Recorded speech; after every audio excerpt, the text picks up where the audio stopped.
dare suggest... What did Father say, brother?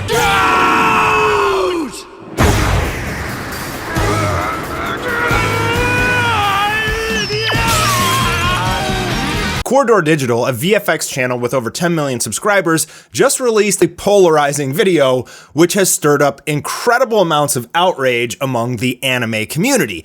And this is their video, Anime Rock Paper Scissors, in which they trained an AI to overlap models from the movie Vampire Hunter D Bloodlust, done by Madhouse Studio, one of my favorite anime movies of all time, by the way. If you haven't seen it, you need to watch it after you finish this video, of course. And by filming themselves on a green screen, they were able to train the AI to essentially rotoscope themselves into an anime and make it look kinda sorta like anime. Able to defeat you thanks to my ancient... Oh my god, what is that?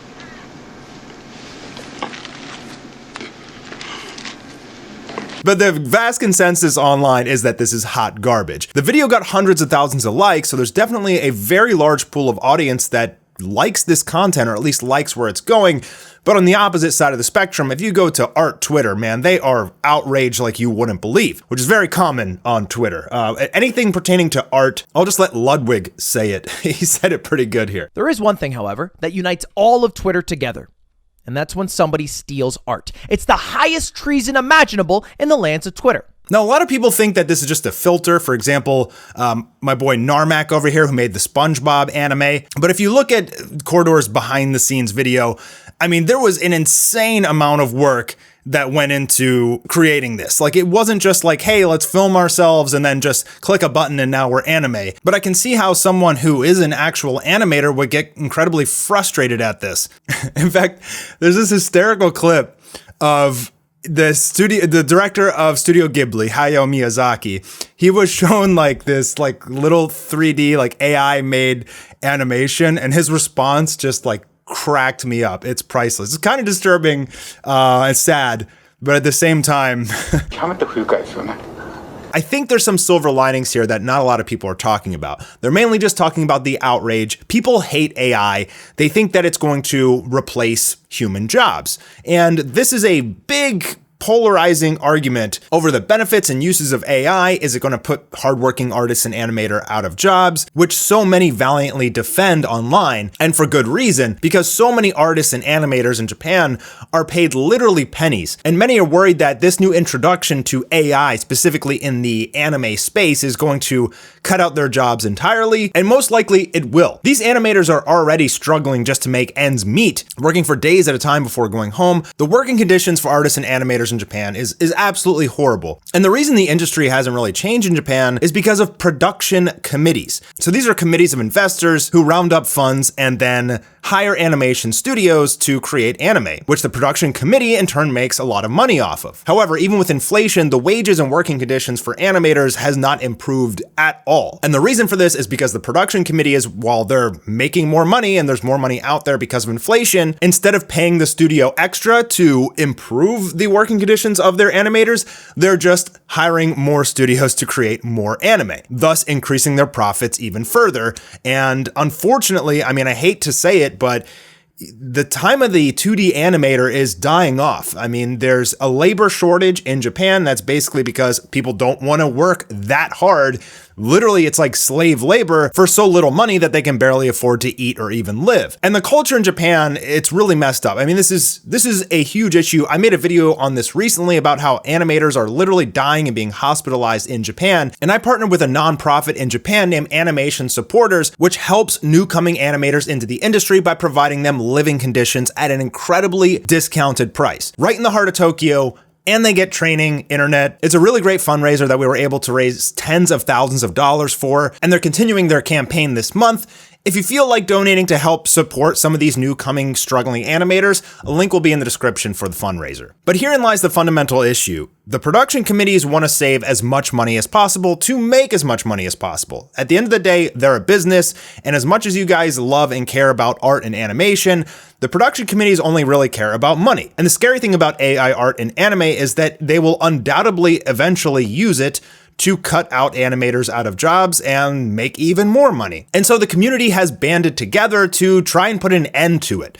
Furthermore, AI, specifically AI art, is entirely based off of real artists' creativity and ingenuity. And then in turn, it could put them out of their job as an artist. So imagine that you create a robot to help make your job easier, and then the robot just takes your job and you get fired. And that's really what a lot of people are worried about here. Furthermore, AI art is entirely based off the models of artists themselves, so it is essentially 100% plagiarized. And finally, for the sake of creativity, if there's no artists anymore, the AI model won't have anything to train on anymore, with the exception of old art and animation done by previous generations. Eventually it would have to start learning from itself, and we know how that turns out. So it's fundamentally imperative that we continue to have humans creating art and animation. And then if we are going to use AI, it should be a tool to assist artists and animators further their productions. But it can't be a full substitute, otherwise eventually creativity will cease to exist.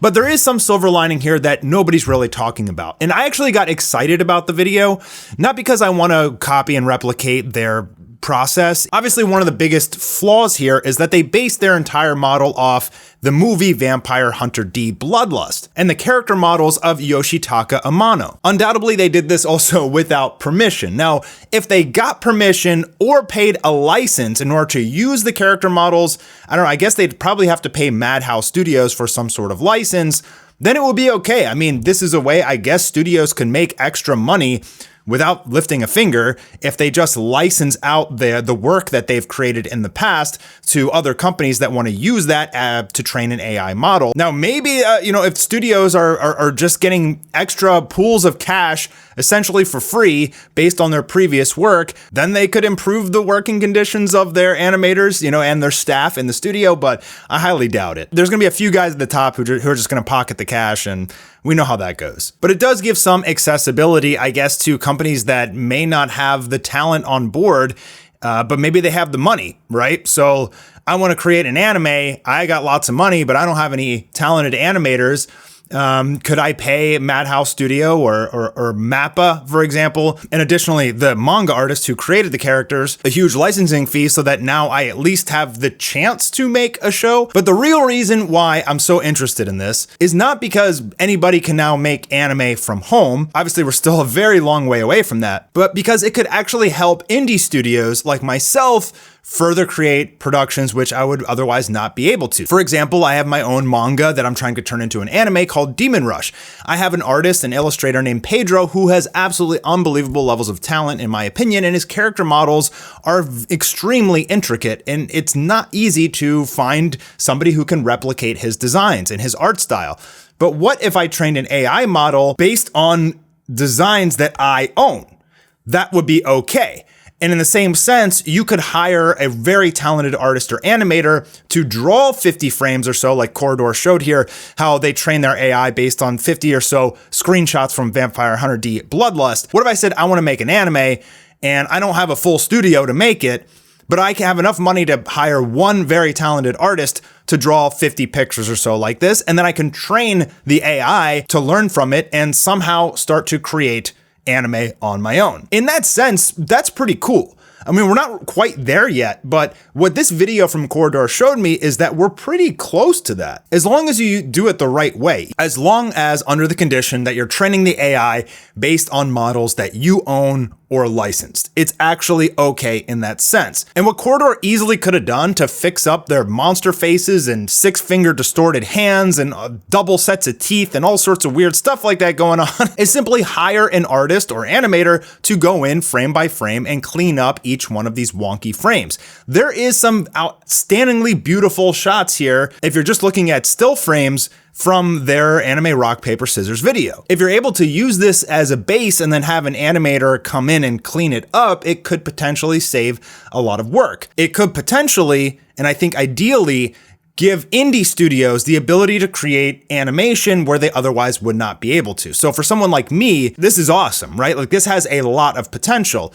And the other side of the spectrum, we know that production committees and studios are going to utilize this AI technology to put artists and animators out of jobs.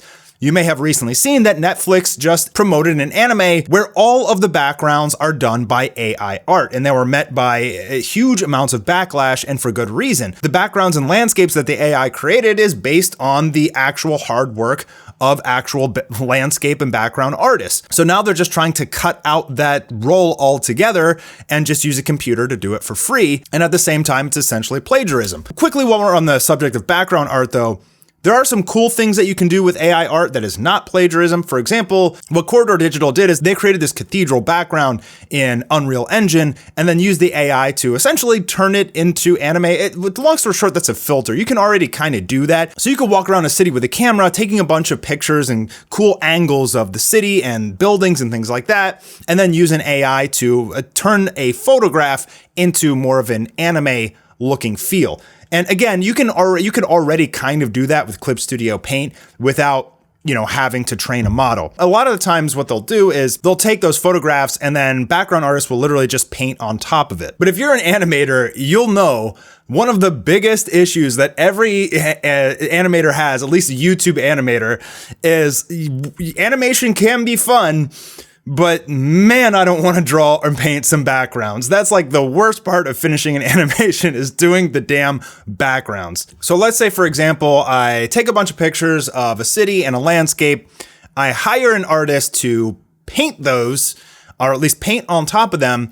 And then I train the AI to learn from the artist I paid's paintings to now be able to create backgrounds for the rest of my show indefinitely. I think morally and ethically that is gonna be okay, and perhaps may be the way that this is gonna happen moving forward. But undoubtedly studios are going to start using this technology to cut out positions like in-betweeners. That's probably gonna be one of the first to go, in-betweeners and background artists. And the unfortunate thing about that is in-betweeners, while they get paid dirt, in fact, a lot of them do it for free just so they can get their foot in the door of the animation studio and start to learn. That's really like the entry-level position. Now you're going to prevent new coming animators from ever being able to get into the industry because you're taking out the entry-level job and just replacing it with AI. Throughout time and history, machines have been created, and as a machine is created, it puts people out of a job, but new jobs are always created kind of in their place, whether to maintain the machine or the machine itself creates new jobs in its own right. This is just the common flow of technology and industry as it always has been throughout history. So while studios may, let's say, replace in-betweeners and background artists are probably going to be the first to go because of AI technology. At the same time, you're going to have people like me who want to create their own anime but don't really have the money or the tools, now may have the opportunity to start hiring artists and animators to create character sheets and backgrounds that they can build an AI model off of. So essentially, while we may be losing jobs in, let's say, in Japan in the major studios, now you're going to start creating jobs for people who are in a similar situation to me, who are trying to make their own series. Furthermore, you have to learn how to use AI. I mean, after watching Corridor Digital's video on the whole process, that doesn't seem like an easy process. Like, I don't know how to do that. I'm sure if I sat down, spent a long enough time, I could probably figure it out. But that's also going to take a lot of time away from me. I'd rather hire someone who knows how to do that. So that's creating jobs in its own right as well. And AI can never fully replace humans in art and animation. Like, you're always going to have to have humans who are doing the actual creating. AI at this current stage can't create. It can only replicate. And I don't think it'll ever really be able to like create like a human can unless it becomes sentient, which let's pray to God it doesn't. So for Demon Rush, while I would never replace Pedro, this technology could help us speed up the process. It could take weight off his shoulders while also not replacing his job. And for animators who are literally dying of exhaustion, I mean, take a look at this guy. He was just going viral on Twitter recently and let the man sleep. I mean, look how just unbelievably exhausted this animator is in Japan. You can see the circles around his eyes. He's probably working 22 hours a day. Don't you want this guy to have tools to help so that he can sleep?